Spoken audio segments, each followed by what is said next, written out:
Mga paps, magbibigay naman ako ng idea or tips kung paano nga ba mag-maintenance ng isang for hire na kotse. Kumbaga ito yung mga TNBS, taxi o yung mga for hire na mga sasakyan ano. So ngayon bigay ako ng konting idea. So para sa akin syempre pinagkakakitaan natin yung kotse.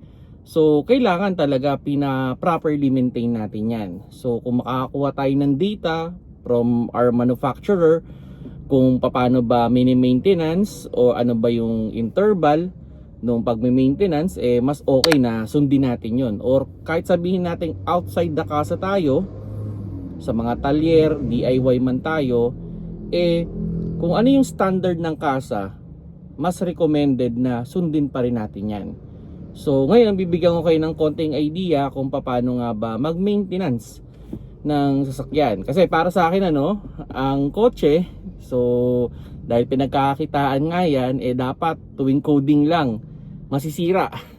So yun yung pinaka-idea or tuwing coding lang, doon lang siya mini-maintenance or nire-repair. Kaya kung sakali mang yung maintenance na yon ay hindi aabot hanggang dun sa susunod na linggo, dapat gawin ko na siya ngayon. So ganyan yung suggestion ko sa inyo. And para sa akin, tinatrato ko yung kotse ko na parang kumbaga sa eroplano yan.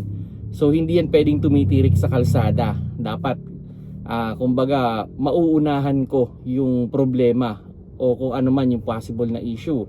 Kaya habang dinadrive natin yung sasakyan, dapat continuous natin yung ini-evaluate kung kumusta ba siya, ano ba yung lagay niya, and ano ba yung nararamdaman, may pagbabago ba sa takbo, vibration, ingay. Then kung may konting pagbabago, dapat chine-check din natin yan o tinitingnan natin kung ano ba yung nagiging reason. So yun, pag-usapan natin yung pagme-maintenance. And syempre, ang pinaka-common talaga dyan ay yung tinatawag na change oil. Yan. So para sa akin naman, sa oil kasi hindi ako ganong maselan sa brand as long na hindi siya peke, okay, and pasok dun sa recommended na viscosity nung engine ko, okay, o yung ginagamit kong kotse. Then kung ano man yung nilagay kong oil, like kung mineral man yan, semi-synthetic man yan, or fully synthetic, dapat sundin ko yung recommended na interval nun. So, di ba, nababanggit ko naman palagi kung nanonood kayo ng aking mga vlog, pag mineral, every 5,000 kilometers or 3 months. At kung semi-synthetic naman yan, mga 7 to 8,000 kilometers or 5 to 6 months. Kung fully synthetic naman yan, ideally every 10,000 kilometers or 6 months. Pero ito yung suggestion ko sa inyo, mas mahigpit kayo dapat sa kilometers than sa months. So kung naabot na ninyo kagad yung kilometers na yon, dapat nyo nang palitan. Pero ito rin yung suggestion ko sa inyo, kung kaya ng budget, better na mas early tayo dun sa kilometers na recommended. Like for example, kung mineral, mga before mag 5,000 kilometers, around 4,000 to 5,000 kilometers, sana nag-change oil na kayo. Sa fully synthetic naman, huwag nyo masyadong isasagad doon sa 10,000 kilometers kung maaari. Mga around 7 to 8,000 kilometers, palitan na natin. So ganun yung pinaka-suggestion ko sa inyo para talagang maganda yung oil na nasa loob ng inyong engine. Then yun, syempre, wag din natin kakalimutan yung transmission oil o yung transmission fluid. Hindi lang engine ang mayroong oil, meron din yung transmission at hiwalay yan. Okay? So depende yan kung manual ba or automatic, or yung sa manual ngayon yung may ATF at CVT. So wag kayong basta-basta magpapalit niyan. Siguraduhin ninyo na tama yung transmission fluid na ilalagay ninyo, especially sa automatic. Maraming nagkakamali. Minsan yung inyong transmission pala ay CVT pero nalalagyan ng ATF na fluid, which is wrong. Masisira agad yan. Or ganun din, vice versa, Ang suggestion ko sa inyo, lalo na ngayon medyo maraming peki na fluid. So kung pagdating sa transmission, wag niyo nang titipirin. Sa kasa na lang kayo bumili. Just take note, kahit hindi tayo sa kasa nagpapa-maintenance, kahit hindi tayo sa kasa nagpapagawa, pwede tayong bumili ng liquid dyan o mga pyesa. Kasi yun, minsan misconception yan ng iba na hindi kasi ako doon nagpapa-maintenance kaya hindi ako doon bumibili. Pwede kayong bumili.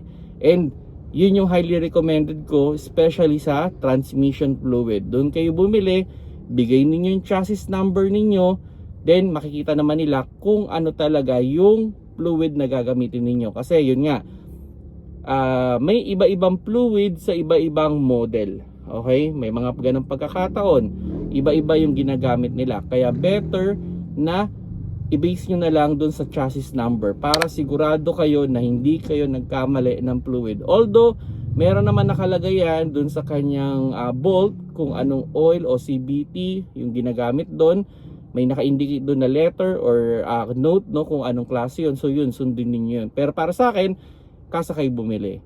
Then yun, syempre, huwag din natin kakalimutan yung coolant. Dapat yan, dapat constantly din natin sinecheck yan, nilalagyan kung medyo kulang, at tinitignan yung kondisyon niya palagi. Ano? So pagdating sa coolant naman, commonly mga pangmatagalan na yung mga coolant natin, so good siya up to mga 3 years or 80,000 kilometers. So yan, sa mga private use, medyo mas matagal pa ng konti, pero sa atin, no, sa mga heavy user, 80,000 kilometers is a good option, or mga 2 to 3 years. Okay? So depende pa rin sa condition ng coolant. Then syempre, brake fluid din, constantly check din natin yan. At pinapalitan din natin yan around 80,000 kilometers or 2 to 3 years. Yan. So yan yung mga common na liquid, no, na nilalagay natin. And syempre, meron pa yan, no, na mga mini maintenance like yung mga belt. Yan.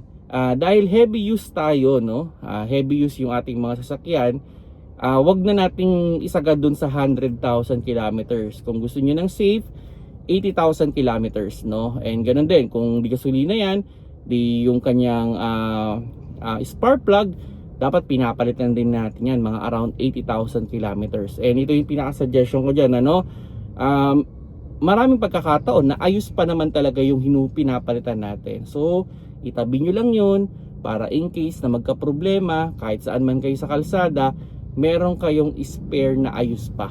Yan. Kumbaga, belt. Yan, sa akin, minsan belt, kahit minsan ayos pa siya. Tinatabi ko lang. Kasi hindi natin masabi, baka biglang mag-snap na lang yan sa kalsada. Di at least meron tayong backup, ano, malalagay natin agad yan. Ganon din, mga spark plug, di ba? So, halimbawa, nagkaroon siya ng medyo pumalya yung makina, meron tayong spare na spark plug lang naman pala issue, di magagawa natin. So ganoon din yung isang idea doon, ano, kumbaga yung mga parts na nasisira o pinapalitan natin, kung okay pa naman, ayun, minsan mga gasket, tinatabi ko lang yan, ilalagay ko lang yan sa compartment ko para at least meron tayong nahuhugot na mga pyesa na halimbawa nagkakaroon ng leak, o di meron akong extrang gasket para doon, o di pwede ko ma-repair yun, di ba? So ganun yung pinaka-idea. So ito rin, siguro pinaka-suggestion ko rin sa inyo, alamin ninyo yung mga weak spot ng inyong mga sasakyan. Kumbaga, bawat modelo kasi meron yan talagang parang mabilis masira mga pyesa. So kung may alam kayong ganong klaseng weak spot, halimbawa, lagi nako-complain tong parts na to, so halimbawa, so research, halimbawa, okay, ako minsan ganun, tatanong ako, Paps, kailan ba bumigay yan?